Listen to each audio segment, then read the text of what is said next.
अपनी मौत का बदला बाली ने श्री राम से किस तरह लिया था। दोस्तों, बहुत ही रोचक कथा है, आइए सुनते हैं। वानर राज बाली किष्किंधा का राजा और सुग्रीव का बड़ा भाई था। बाली का विवाह वानर वैद्य राज सुषेण की पुत्री तारा के साथ संपन्न हुआ था। तारा एक अप्सरा थी। बाली के पिता का नाम वानर श्रेष्ठ ऋक्ष था। बाली के धर्म पिता देवराज इंद्र थे। बाली का एक पुत्र था जिसका नाम अंगद था। बाली गदा और मल्ल युद्ध में पारंगत था। उसमें उड़ने की शक्ति भी थी। धरती पर उसे सबसे शक्तिशाली माना जाता था। रामायण के अनुसार बाली को उसके धर्म पिता इंद्र से एक स्वर्ण हार प्राप्त हुआ था। इस हार की शक्ति अजीब थी। इस हार को ब्रह्मा ने मंत्रयुक्त करके यह वरदान दिया था कि इसको पहनकर बाली जब भी रणभूमि में अपने दुश्मन का सामना करेगा तो उसके दुश्मन की आधी शक्ति क्षीण हो जाएगी और यह आधी शक्ति बाली को प्राप्त हो जाएगी। इस कारण से बाली लगभग अजेय था। बाली ने अपने शक्ति के बल पर दुदुम्भी, मायावी और रावण को परास्त कर दिया था। बाली ने अपने भाई सुग्रीव की पत्नी को हड़प कर उसको बलपूर्वक अपने राज्य से बाहर निकाल दिया था। हनुमान जी ने सुग्रीव को प्रभु श्री राम से मिलाया। सुग्रीव ने अपनी पीड़ा बताई और फिर श्री राम ने बाली को छुपकर तब तीर से वार कर दिया जब बाली और सुग्रीव के बीच मल्ल युद्ध चल रहा था। चूँकि प्रभु श्री राम ने कोई अपराध नहीं किया था, लेकिन फिर भी बाली के मन में यह दंश था कि उन्होंने मुझे छुपकर मारा। जब प्रभु श्री राम ने कृष्ण अवतार लिया तब इसी बाली ने जरा नामक बहेलिया के रूप में नया जन्म लेकर प्रभास क्षेत्र में विषयुक्त तीर से श्री कृष्ण को हिरण समझकर तब मारा जब वे एक पेड़ के नीचे योग निद्रा में विश्राम कर रहे थे। दरअसल श्री कृष्ण ने द्वारिका में अपना निवास स्थान बनाया और सोमनाथ के पास स्थित प्रभास क्षेत्र में उन्होंने देह छोड़ दी।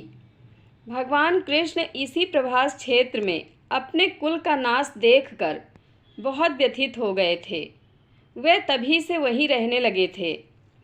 एक दिन वे एक वृक्ष के नीचे विश्राम कर रहे थे। भील ने कृष्ण के पैर में चमकती मणि देखी। भील ने मणि को हिरण की कस्तूरी समझकर तीर मार दिया। तीर सीधा श्री कृष्ण के पैर में लगा और तभी उन्होंने देह त्यागने का निर्णय ले लिया। पौराणिक मान्यताओं के अनुसार प्रभु ने त्रेता में राम के रूप में अवतार लेकर बाली को छुपकर तीर मारा था। कृष्णावतार के समय भगवान ने उसी बाली को जरा नामक बहेलिया बनाया और अपने लिए वैसी ही मृत्यु चुनी जैसी बाली को दी थी। प्रभास क्षेत्र कठियावाड़ा के समुद्र तट पर स्थित बीराबल बंदरगाह की वर्तमान बस्ती का प्राचीन नाम है। यह एक प्रमुख तीर्थ स्थान है। महाभारत के अनुसार यह सरस्वती समुद्र संगम पर स्थित प्रसिद्ध तीर्थ था। विशिष्ट स्थल या देहोत्सर्ग तीर्थ नगर के पूर्व में हिरण्या, सरस्वती तथा कपिला के संगम पर बताया जाता है। इसे प्राचीन त्रिवेणी भी कहते हैं। इसे भालका तीर्थ भी कहते हैं। 5 वर्ष की असहनीय पीड़ा के बाद उस भील जरा को एहसास हो गया कि उसने किसी आम आदमी को नहीं मारा, बल्कि मानव की देह धारण करके पृथ्वी पर आए साक्षात भगवान की देह अपने तीर से छीन ली है। वापस उसी स्थान पर जाकर गोविंद गोविंद कहते हुए उस बहेलिये ने समुद्र में समाकर अपने प्राण त्याग दिए। जिस स्थान पर जरा ने श्री कृष्ण को तीर मारा उसे आज भालका तीर्थ कहा जाता है। वहाँ बने मंदिर में वृक्ष के नीचे लेटे हुए कृष्ण की आदमकद प्रतिमा है। उसके समीप ही हाथ जोड़े जरा खड़ा हुआ है। प्रभास क्षेत्र का क्या महत्व है? यह स्थान हिंदुओं के लिए सबसे पवित्र है। यह द्वारिका से थोड़ी दूर उत्तर में सौराष्ट्र में स्थित है। स्कंद पुराण के प्रभास खंड में इस क्षेत्र का महात्म्य बताया गया है। यह शैव तथा वैष्णव आदि सभी का महान पवित्र तीर्थ है। दक्ष प्रजापति के शाप से क्षय रोगग्रस्त चंद्रमा ने यहाँ पर तपस्या करके रोग मुक्ति पाई थी। भगवान श्री कृष्ण के चरण में जरा नामक व्याध ने यही बाण मारा था।